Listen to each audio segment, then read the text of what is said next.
I wanted, Carol, to get your takeaways of your first few days in IP Week, and particularly just picking up on the point that has been mentioned, the narrative of the Russian production declining, whether voluntarily or by just the brute force of economic sanctions and otherwise. But how does OPEC Plus survive as Russian production declines as we go into this euphoric second half of the year when all will be well? But just if you take the second half of the year narrative, more demand, Russia's in decline, how does OPEC Plus survive that, or does it? What are your thoughts? Why wouldn't it survive? Well, I mean, it's only a small decline, right? But still, they are producing almost on par with Saudi Arabia, which makes them the second biggest producer within OPEC Plus. So even if you have some decline, they are still an important player. Mm-hmm. And actually, if they decline, actually good news for the rest, other members of OPEC, because they can get market share. It's the other way around. You're worried if there was a surplus of oil. Well, yeah. I suppose my devil's advocate question. Rephrase. No. I don't think there is underlying duresses coming into play, because you have the declining production of Russia at a time in which OPEC Plus are going to have to revisit quotas at the end of the year because this agreement expires, at a time in which they're increasingly competing in Asian markets. So there's a number of factors that are coming together.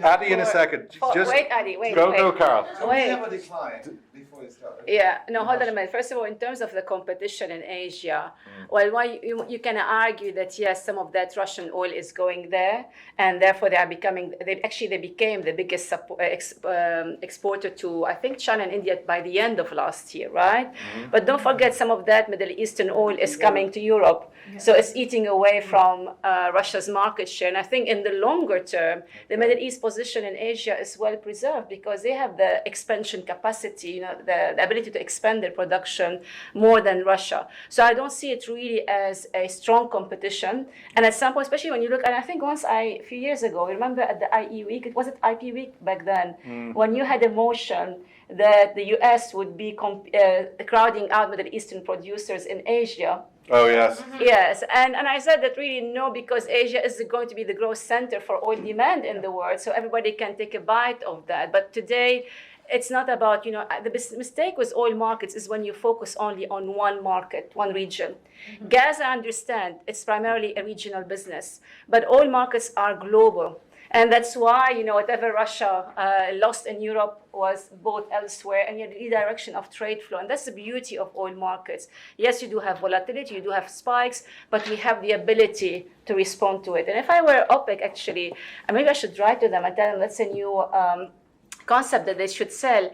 When they say they need to fight volatility and need to ensure stability, actually that's wrong.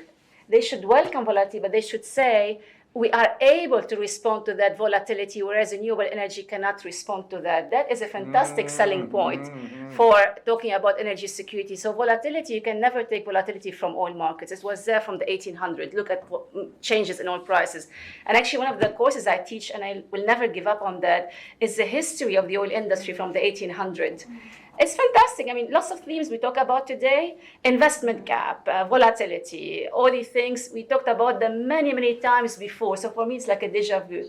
But the idea today, it's not volatility that is a problem. It's not about, stability, that we should achieve stability, because you cannot. But you can respond to that volatility, and that gives you agility that you don't have with renewable energy. That would be a fantastic selling point. But I'm going to issue a copyright. Yes, right away. Before you take it. Go, Addy. On that point, No, I just want to say a quick point. I mean, we're all talking about this Russia. I agree with Jorge.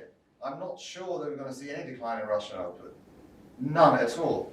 Because it's all working really well.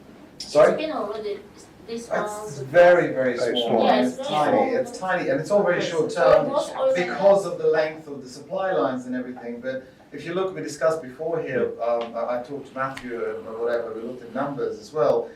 The gas oil goes to Turkey, comes back to Europe. Okay, we sorted that out. Fuel oil goes to Fujairah, goes to Asia. Nothing's changed. Egypt, whatever. I mean, there are a few small extras. Naphtha goes to Fujairah, just gets relabeled, goes somewhere else. Markets work. The markets really, really work well. And what we've seen, and I agree with Carol, totally, well, all this stuff, I mean, look, 73 Arab embargo lasted less than 5 months, 6 months. Yeah. It just doesn't work. Let me ask you a different version of that question. How much does keeping OPEC Plus together as a priority for Russia rather than for Saudi curtail its military ambition in Ukraine, i.e., they certainly can't go nuclear tactical if they want to keep OPEC Plus together. I'm just wondering, keeping OPEC Plus together and the war effort without embarrassing their partners. Putin is hugely important because I always said gas for Russia was always political leverage. Oil was the revenue, the money maker. So the gas has failed miserably. I don't think Russia will ever do anything to jeopardize their exports because that's why this talk of cuts. If they are true, that's because they cannot export more. It's absolutely crucial to Putin to export oil because that's the money maker. So exactly. So the point is they want to stay in OPEC. They want higher prices, OPEC plus. I'm not sure the other way around. I see no reason why the Saudis and everyone else would have Russia and OPEC plus. I can see the political legacy. It's taken years and probably decades to get Russia in that fold. So I think that's just inertia. But when I talk to customers in Asia, for example, right now, they're really competing.